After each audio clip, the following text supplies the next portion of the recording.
Hey everybody, Fulcha Rash. Welcome back to 365 Days of Irish Tenor Banjo Tunes. We're on day 173. If you've been following along, you've noticed I probably had a couple busy days the last couple days. Got a bear last night. Did my banjo and then dealt with the first parts of dealing with the bear, which is sort of skinning it and piecing it and putting it in the fridge, or quartering it and putting it in the fridge. And then today so last night I was up till 3 in the morning. I woke up a little bit late today.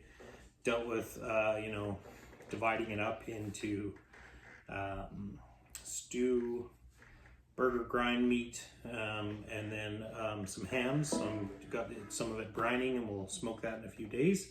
So anyways, it's been, long story short, it's been a busy few days. It's 11 o'clock tonight and we're going to be doing a jig.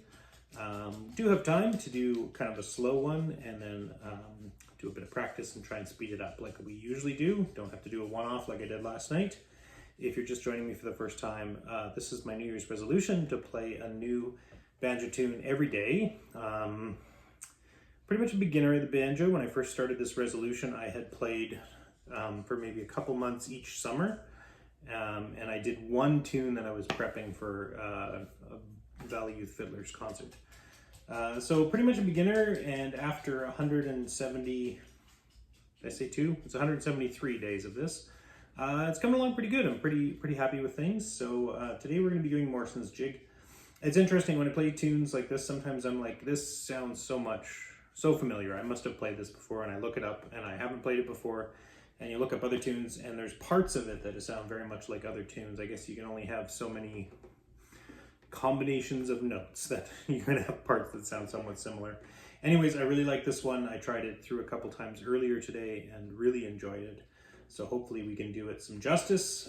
So Morrison's jig, otherwise known as Maurice Carmondy's favorite. First time through, nice and slow.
Okay, so we're going to do some practice and try and speed that up, but I just wanted to talk about a couple quick things, bearing in mind I'm a beginner, I'm not much one to be giving tutorials, but two different things.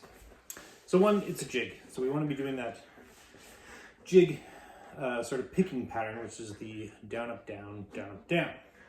Now, when you have a quarter notes that are thrown in there, you have to think of where would that put me in my pattern normally. So if I've got a quarter on the E, followed by a quarter on the E, what does that mean in terms of my pattern?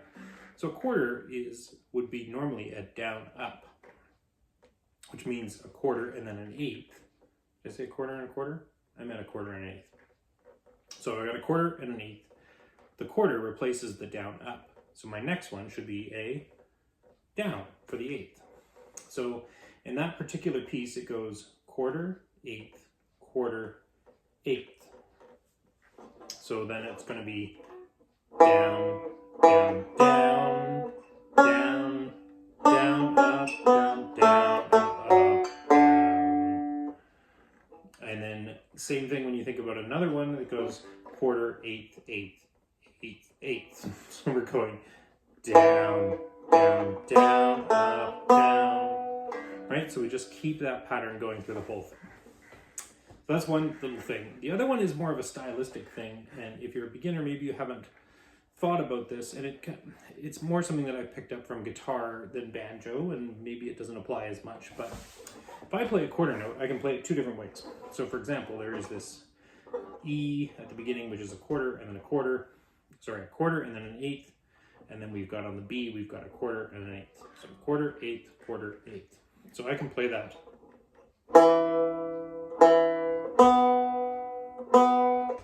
Or I can play it like this.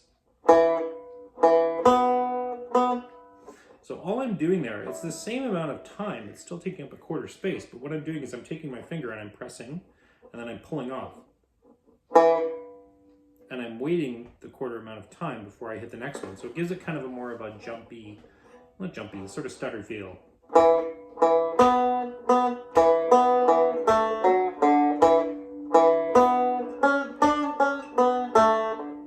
So you get the idea? So you can play around with that too, and it also applies later on in the piece when you've got E's and B's. So they're both on the second fret. So second fret, it's the same as guitar, you would count up from the bottom. I don't know how they do it in banjo. So second fret, third string, and then the B is second fret, third string. Second string, sorry. See, it confuses me when we count up from the bottom. So you can play them like this. You can go, keep them both pressed down and let them both ring out. Or you can go back and forth.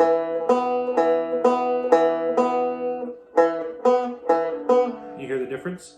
So you can have more resonance or less resonance. And it's kind of up to you how you play around with that to give it the feel that you want in the two. Anyways, that was a lot of prattling and a lot of bordering on tutorial for somebody who probably shouldn't be telling anybody how to play anything. So I'm going to do a little bit of practice. We're going to try and speed it up, and we'll see how that goes.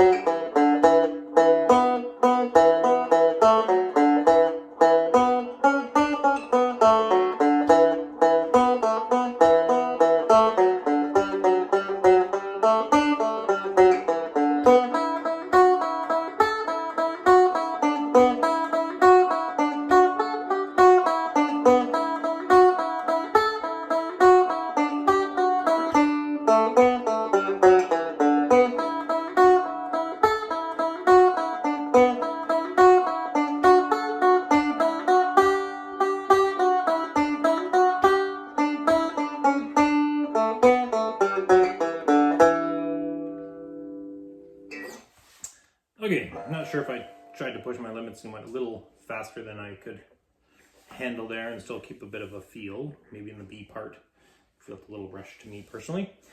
But it is late and I didn't want to stay up. I wanted to catch up on my sleep, so I will call it a night there and we will see you all tomorrow. So long.